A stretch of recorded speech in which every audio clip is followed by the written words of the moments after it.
Hello friends, आज की चर्चा की शुरुआत करते हैं निफ्टी के साथ। निफ्टी 44 पॉइंट्स की तेजी के साथ बंद हुआ, लेकिन आज का स्विंग देखिए कहां से कहां बाजार चला है। बाजार का लो देखिए, लो क्या था 17,405। 17,405 आज खुला कहां पे था 17,541, तकरीबन 130 पॉइंट नीचे। ऊपर का रेंज, ऊपर की रेंज देखिएगा तकरीबन 170 पॉइंट ऊपर। बाजार क्लोज कहां पे हुआ है पिछली क्लोजिंग से देखिए 44.2। ओपनिंग प्राइस से तकरीबन आप कह सकते हैं 100 पॉइंट ही कह सकते हैं, तो तकरीबन 100 पॉइंट की तेजी के साथ बाजार दिन भर वोलाटाइल। और ये देखिएगा 1:30-2 बजे के आसपास तो बिल्कुल ऐसा लग गया था कि आज बहुत ही बुरे तरीके से बाजार तोड़ सकता है, लेकिन वो एक स्पोर्ट थी जो हमने आपके साथ चर्चा भी की थी। मैंने कहा था कि ये जो एरिया है ये स्पोर्ट का एरिया है, 17,400, 17,500, 17,300, और आएगा बाजार, लौट के आएगा, अभी नहीं आ रहा। आप बाजार को थोड़ा सा ऊपर की तरफ मूव करने तो बाजार अब इस बेस के साथ यहाँ पर वोलेटाइल रहना चाहिए। हमें लग रहा है कि बजट एक इवेंट है, तो बजट से पहले कल का दिन है, तो कल जो है जिग जैग जो है जैसे आज रहा वैसा ही रहेगा। और कोशिश ये होगी कि वन साइडेड ऊपर खींच के जाने की कोशिश करे बाजार, लेकिन जैसे बाजार 17,800 के करीब पहुंचेगा, 17,800 के करीब, वैसे तो 17,800 भी छोड़िए, 17,700 और 17,800 के जैसे ही नज़दीक पहुंचेगा वैसे ही आपको सेलिंग होती हुई नजर आएगी।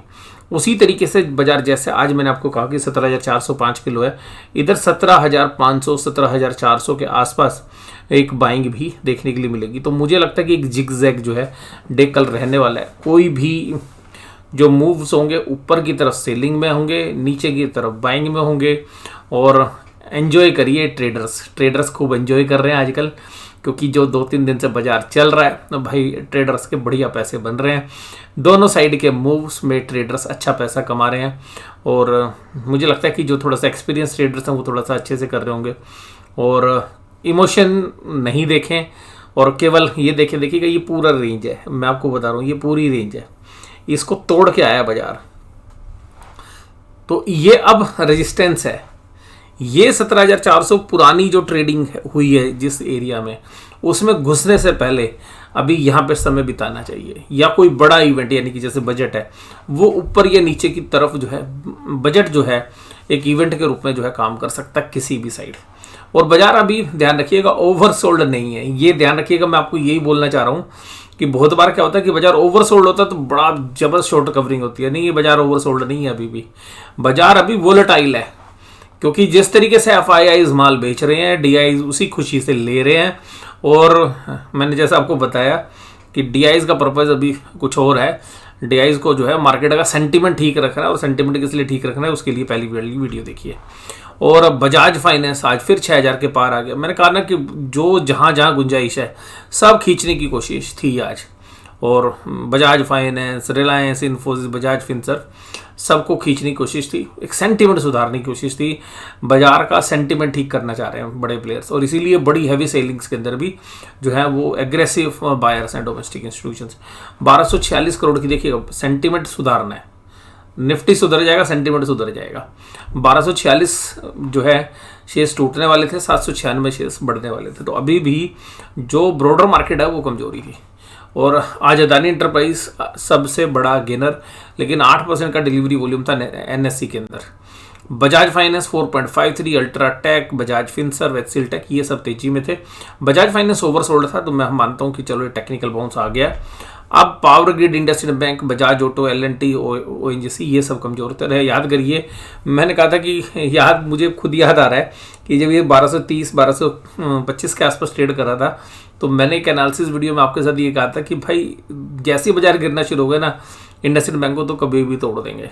तो वो देखिएगा अभी जो है गिरावट आज भी जो है इंडसइंड बैंक में थी। बैंकों में अगर आप देखें तो सबसे ज़्यादा निफ्टी बैंक 40,387 फ्लैट बंद हुआ है, लेकिन वोलेटाइल बहुत बढ़िया रहा आज। तो वोलेटिलिटी तो बड़ी मज़ेदार रही, और मुझे लगता है कि जो ट्रेडर्स हैं वो बड़े खुश हैं, और जो ऑप्शंस के सेलर्स हैं, ऑप्शन के बायर हैं, वो सब बढ़िया हैं, क्योंकि अभी तो प्रीमियम भी नहीं टूट रहे ऑप्शंस के। और ऑप्शन सेलर को ये है कि भाई उसको सेल करने की आदत है, तो उसके पास मार्जिन ऑफ सेफ्टी है, क्योंकि प्रीमियम बहुत ज़्यादा है।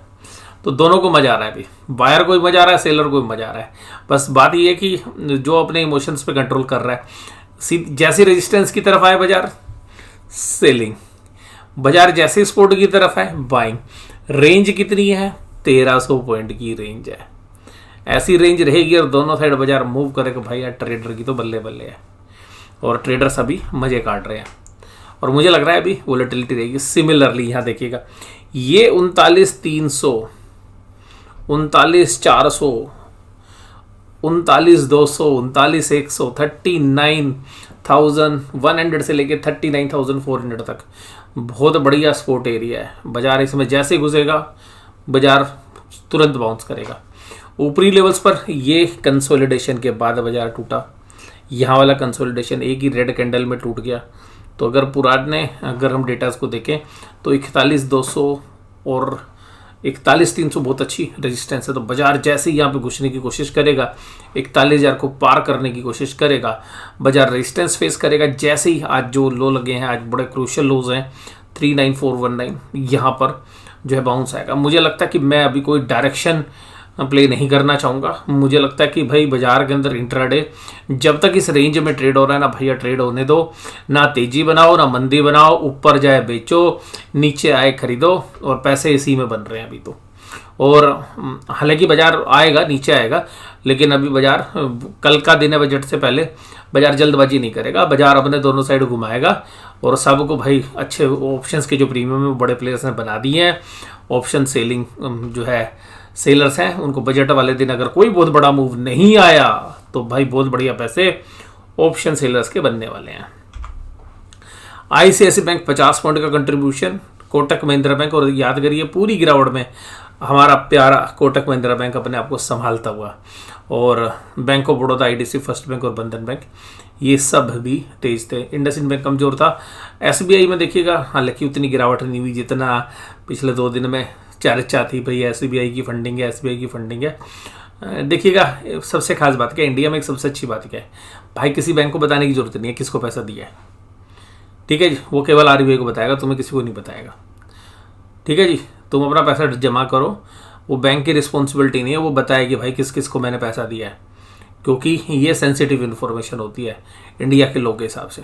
तो कितना दिया है नहीं बताएगा, किसको दिया है नहीं बताएगा, सिक्योर्ड दिया है नहीं बताएगा, अनसिक्योर्ड दिया है नहीं बताएगा। तो अपने अंदाजे लगाते रहो। कंपनीज की बैलेंस शीट से पता लगा सकते हो कि भाई कहाँ से लोन लिया है, लेकिन कंपनी की बैलेंस शीट क्या करती है, लोन्स का रूट बदल देती हैं। या तो होल्डिंग कंपनी के थ्रू जनरली लोन्स आते हैं, या सब्सिडरी कंपनीज में, या वो ग्रुप के अंदर लोन आते हैं। तो पता नहीं चलता कौन सा लोन कौन सी कंपनी से कितना रिलेट करता है और कौन से बैंक से कौन सा लोन लिया है। तो ये थोड़ा सा रहता है। तो फिर भी कुल मिला के देखिएगा जो एक चैलेंजिंग वाला जो है वो लग रहा है कि भाई अगर FPO नहीं भी अनाउंस हुआ तो वो यार अदानी इंसॉल्वेंट थोड़ी ना हो रहा है, डिफॉल्ट थोड़ी ना कर रहा है, लोन तो पेमेंट कर ही रहा है।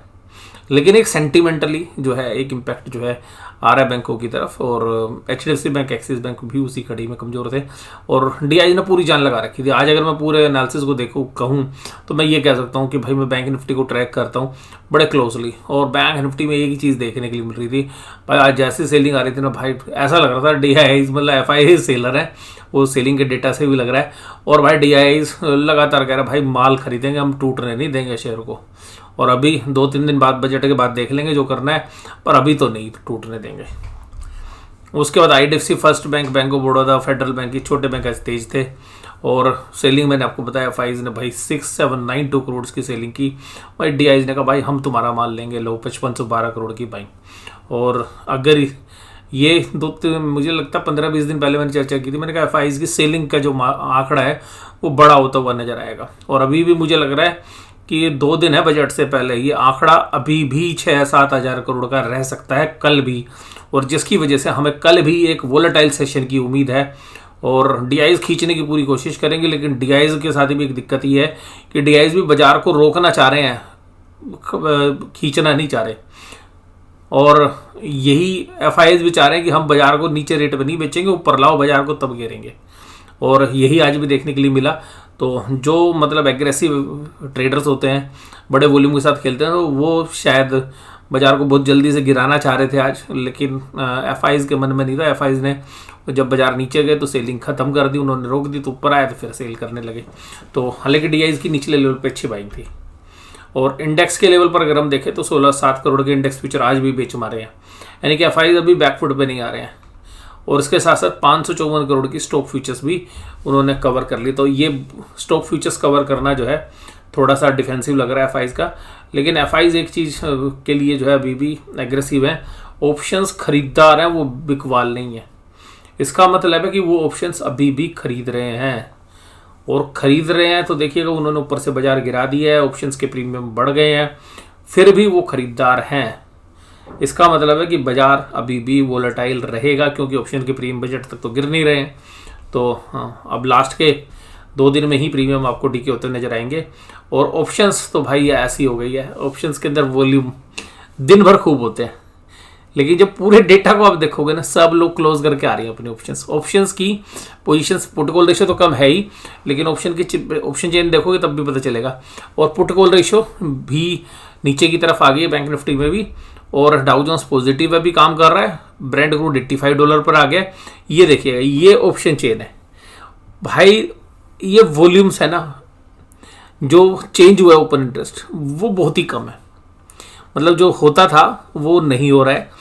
लोग सेल भी कर रहे हैं, बाय भी कर रहे हैं, शाम को सिमटा के आ रहे हैं, यानी कि कॉल वाले भी और पुट वाले भी। हालांकि कॉल राइटिंग थी आपको 17,700 पे, 17,800 पे, लेकिन पुट राइटर्स अभी भी जो है वो 17,500 पर नजर आए, 15,000। लेकिन बड़ी है ना, तो हैवी कॉल राइटिंग है ना हैवी पुट राइटिंग है, यानी कि दोनों तरफ के जो प्लेयर्स हैं वो भी आश्वस्त हैं कि बाजार में वोलेटिलिटी रहेगी, और कोई भी अभी हम ये नहीं कह सकते ना नीचे हमें कोई सपोर्ट नजर आई ना ऊपर। तो इस तरीके से ट्रेडर्स जो है, क्योंकि आज जिस तरीके से वोलेटाइल हुआ 1300 पॉइंट में, तो भैया कोई भी कॉल या पुट बेच के क्यों जाएगा, क्योंकि उसको पता भाई खरीदेंगे, दिन में खरीदेंगे कॉल पुट जो भी खरीदनी है, अपना ट्रेड करेंगे, शाम को भैया प्रॉफिट या लॉस जो भी हो समटा उसके आओ, क्योंकि बाजार में रोज वोलेटिलिटी में अच्छा काम जो है लोगों का चल रहा है। और जो एक्सपीरियंस ट्रेडर्स हैं वो तो शायद अच्छा कर रहे होंगे, लेकिन जो स्ट्रिक्टली स्टॉप लॉस के साथ इंट्राडे बेसिस पर सिस्टम के अंदर स्टॉप लॉस डाल के काम कर रहे हैं, क्योंकि बहुत दिनों से सिस्टम के अंदर जो पिछले 3-4 महीने से काम कर रहे थे, सिस्टम के अंदर स्टॉप लॉस डाल के जो काम कर रहे थे उनका बढ़िया चल रहा था। लेकिन अभी 2-3 दिन से क्या, जिसने सिस्टम में स्टॉप लॉस डाला उसके बाद से स्टॉप लॉस ही कटते जा रहे हैं। तो एल्गोज में जिनके स्टॉप लॉस लगे हैं वो स्टॉप लॉस ज़्यादा कट रहे हैं और एल्गोज में प्रॉफिट कम आ रहे हैं। लेकिन जब क्योंकि पीछे जो सिस्टम था उस सिस्टम से अलग चल रहा है बाजार, तो पिछले 3-4 दिन से बाजार ने रुख ही बदल दिया है। मैं कोई ना तेजी बता रहा हूँ ना मंदी बता रहा हूँ, मेरा भी एक ही व्यू है। मैंने आपको ऊपर की तरफ के लेवल्स दे दिए, नीचे की तरफ मुझे लगता है इसके बीच में ट्रेड होता रहेगा किसी भी साइड। अभी कल के दिन तो मुझे शायद बाजार ना ऊपर की तरफ टूटता नजर आ रहा है ना नीचे की तरफ से। ऊपर की तरफ से अगर बैंक निफ्टी में बात करें तो 41,200 41,300 जो है हद से तो पहली रेजिस्टेंस आएगी आपको 40,800 से लेकर 41,000 के बीच में। इसी तरीके से जो सपोर्ट है वो बाजार की, जैसे पिछले हफ्ते भी जो हम बात करें शुक्रवार को जहाँ पे काम कर रहा था उसी के आसपास आज भी सपोर्ट ले रहा था, लेकिन वो एक बार टूटी और उसके बाद नीचे गए। तो जो आज की सपोर्ट थी वही आप रखिएगा, 40,000 के आसपास एक सपोर्ट है। दूसरी सपोर्ट मेजर सपोर्ट जो है वो आपको नीचे मिलेगी, जो है 39,600 की तरफ। 39,600 के नीचे जब भी बाजार जाएगा भाई तुरंत बाउंस करने की पूरी संभावना अगर कल भी जाएगा। बट मुझे लगता है कि जितनी वोलेटिलिटी आज हुई है उतनी कल ना हो। बट फिर भी ध्यान रखिएगा, अदानी इंटरप्राइजेज का एफपीओ का कल तीसरा दिन है। अदानी इंटरप्राइजेज की मैनेजमेंट ने कहा भाई ना तो हम टाइम बढ़ाएंगे ना हम प्राइस बदलेंगे। और यूएई के एक फंड से जो है उनको 3,500 करोड़ का जो ऑफर मिला है वो सोर्सेज के द्वारा खबर है, पुख्ता खबर नहीं है, लेकिन एक सेंटिमेंट को सुधारने की कोशिश अदानी ग्रुप जो है पूरी तरीके से करने के लिए जो है बेताब है। और प्राइस घटा देता तो मैंने कहा कि भाई अगर प्राइस घटा देगा तो सेंटिमेंट खराब हो जाता है, फिर सेलर्स बहुत ज़्यादा एग्रेसिव हो जाते हैं। केवल 8% का डिलीवरी वॉल्यूम आज पूरे दिन बाजार में उठाए। तो आज के आकलन में बस केवल इतना ही। वीडियो देखने के लिए धन्यवाद। Thank you very much.